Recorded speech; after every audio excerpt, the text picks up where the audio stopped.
My name is Isaac Hagy, and I'm Emmy-nominated for Episode 6 of Widow's Bay, Our History. My name's Kyle Reiter, ACE, and I am nominated for the first episode of Widow's Bay. My name is Jen Bryson. I'm one of the editors on Widow's Bay. I cut episode 105, Enjoy Your Trip, and this is my first Emmy nomination. Widow's Bay is a fictitious island off the coast of Massachusetts. And it's an island that has been more or less forgotten by modern time. There are no cell phones, there's limited contact with the mainland, and the people that live there are eccentric, to say the least. It's run by its mayor, Tom Loftus, who wants to drum up tourism. But what he comes to find is it's actually haunted, and he's putting many lives in danger in doing this, so hilarity ensues. Widow's Bay is the next Martha's Vineyard. That's all it says about that. Yeah, I know. I got involved with Widow's Bay through the director and producer Hiro Murai. I had been working with Hiro along with another group of collaborators for probably about 20 years now. We started out doing music videos together, and then that led to some TV shows. The first show that we worked on together was Atlanta for effects, which we also edited with Kyle Reiter, and Jen Bryson was part of our team. And since that show, we've just all done every project we possibly could together. Richard is alive! Yes, we noted that with some distress. Part of the challenge of episode 6 is that it's an episode of Widow's Bay that does not have the main cast in it, other than a brief cameo at the very end by Wick. It also does not have the main setting of Widow's Bay, so it doesn't have, the salty whale or the mayor's office or all these places that we've come to rely on as a show. So especially in a first season show, it's how do you make an episode of television that feels part of a cohesive whole without any of these most important elements. And for us, that was really the tone. It was finding the horror and the comedy that is inherent in Widow's Bay in all the episodes, and how do we make sure that that's preserved in this more or less bottle episode. And so the challenge was often working with the performances and trying to craft them in a way that always felt honest and earnest to the situations they were in, while still being comedic. You must send 10 good, strong men. And thankfully, Betty Gilpin gave us a range of performances. And through the process, whether it was working with the director Ty West or then Katie during the producer's cuts, it was always about shaping her performance in a way that felt both true to the story, but also entertaining and would make you laugh. Your husband, the physician. I did already. This is one of my favorite scenes in the episode. It's actually one of the few, I would say, straight up horror moments in the show. And that is when Abigail, who plays a townsman, is infected by the curse of the fog, confronts Sarah Warren as she's trying to flee on the docks with her children. Be with me.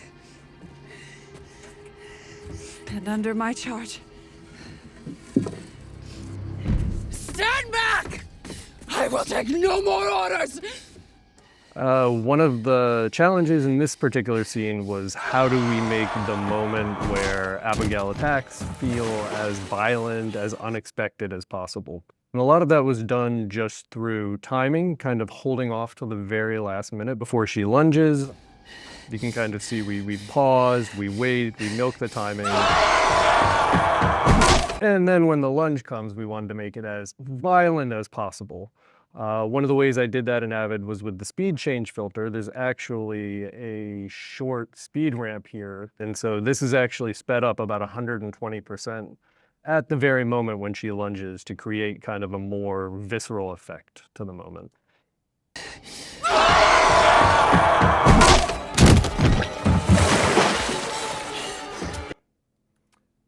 And then that is obviously matched with a lot of sound design that we had done.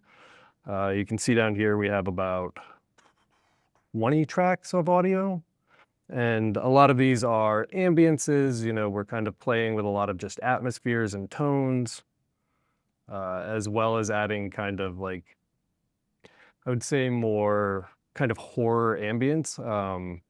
We take big inspiration from the films of like David Lynch and creating like atmospheres that are not necessarily practical, but kind of uncanny in nature.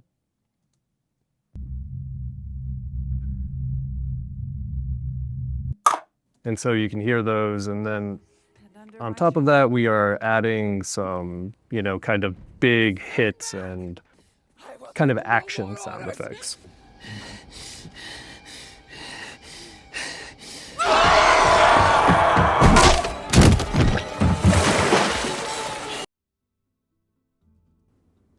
I think when you start on a new show, something that's brand new to you and to the audiences who will see it, it's important to remember that they need to believe in everything they're seeing. And coming up under Hero and his whole crew, I learned so much about what makes things feel authentic and true and real. And when I received the footage on this show, I found that every person on this crew was committing their hardest to create a world for our audience to enjoy. So I find that, especially in this show, finding the things and the moments that bring the most authenticity to these new people that we're introducing to the world, these new characters, really helped people connect with them. Don't hear the sound. Just take a deep breath. What's wrong with him? Episode 105 was challenging as a whole. I think that drug episodes often fall into a trope, and I was excited that we were sidestepping that idea and avoiding VFX and doing a lot of interesting things in camera. But once I saw the footage, I realized that the edit was also going to have to play around and create this feeling of being high on mushrooms without falling into the downfalls of that sort of theme. So every scene just had footage that I wasn't expecting, and I had to find ways to incorporate it. And I think that's what makes the episode so great. I have a buddy who took it. You remember Brian Morrison? Bry guy? Stole his mom's car in 8th grade, flipped it in the woods. Maniac. We will occasionally need to write ADR.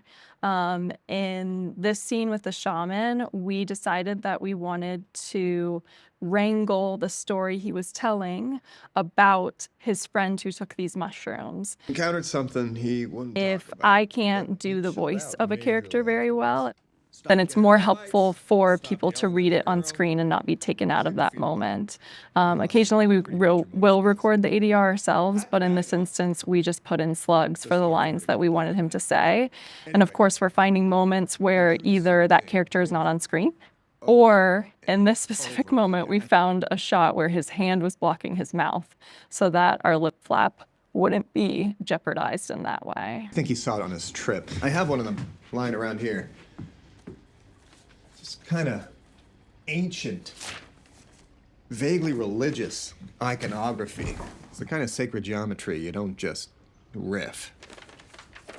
Yeah, the difficult part about cutting the show was balancing the comedy and the horror, because they seem like such disparate elements, but you can't have one too funny or one too scary. They sort of need to live in this world in between them, and that for us was the real trick in post. We worked with Hiro Murai, the director and EP, and Katie Dippold, who is the show creator and writer.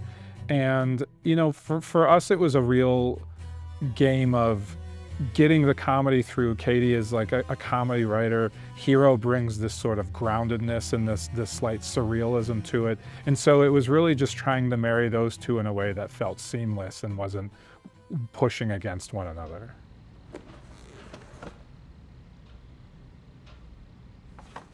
We use a lot of offline sound actually to sort of try and convey the surrealism. And I find that we can really enhance that through a lot of the sound effects and a lot of the audio suite tools that we can use to sort of make things feel distant or isolated or boomy or canned or whatever it is that we're doing. The sequence of Shep waking up in the hospital was a tricky one because we wanted to build it, and obviously, you know, people know the genre of the show, so you're not fooling them with that something's going to happen. So it's about, you know, making this thing feel inevitable but also exciting as it's happening, and seeing Shep wake up behind Loftus and Loftus leaning in, sort of like inexplicably getting close to this guy trying to hear him. You know, hopefully the idea is that you know something is coming but you don't know when. But you can see that there's a number of strange things in here that are sort of inexplicable. And you can see with regards to sound, we have quite a bit of stuff going on here. There's a foghorn going as these guys are struggling. We've got different creature vocals coming in that's sort of supposed to be Shep. We have a female eerie scream here when Shep sort of passes away because his eyes don't close as he dies. But we wanted to convey that something was leaving him. And because his eyes are white, we didn't want to lose that effect, but we're doing it with sound here. And so we have a female scream that has some heavy reverb baked into it to sort of feel like something is maybe taking off. And then you can see as these guys come in, we're actually dipping out all of the ambient sound. So this is just becoming score. You can see I've keyframed and I've backed off on all the background sound here. And so when we get to this point in the scene, the only sound that's coming through is this score down here. Everything else has gone away.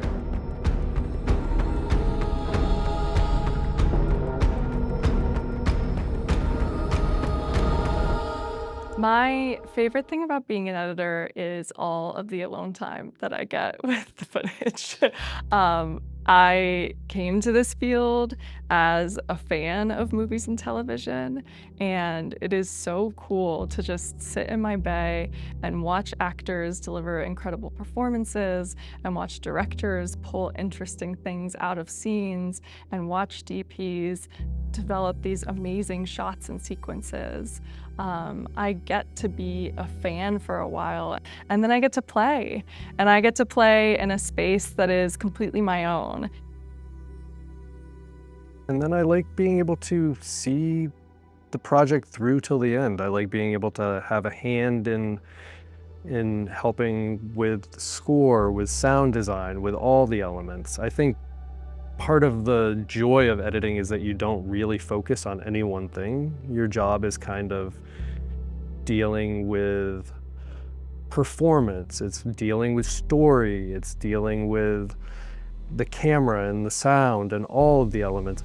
To me, it feels like the last stage of writing, and in a way, it's sort of like noting a script. What I'm really fascinated by editing is you can do almost anything. Like, you can change anything. You can make something funny, sad. You can eliminate a character entirely. You can change, you know, whose point of view the scene is from. I just really enjoyed that part of it because it felt like I was putting some sort of punctuation on the creative act.